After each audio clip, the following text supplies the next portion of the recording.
Sa mi mi ne mali no no Pe no cosa te lo ni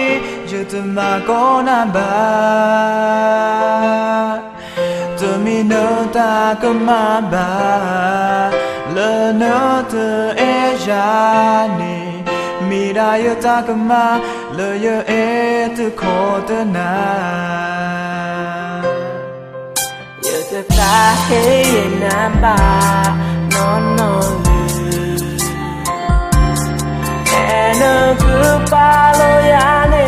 you go penny if they are a lot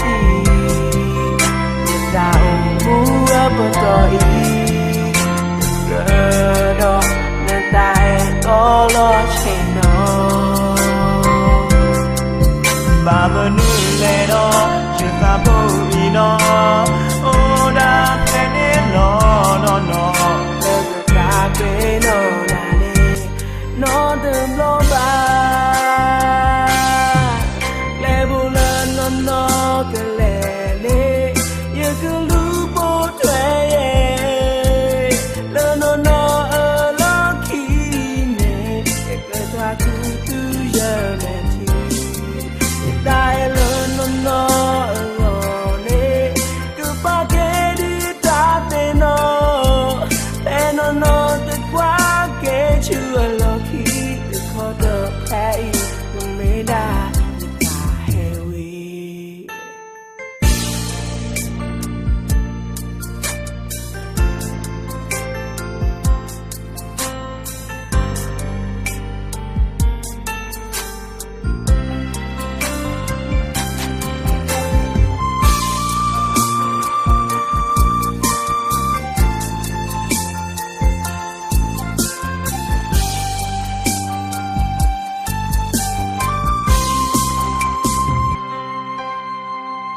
Ta me mi ne bali no no Pena ku cho te lo ne ye de ma kona ba Ta me no ta de ma ba le no te e ya ne me da ye ta ga ma le ye e te ko te na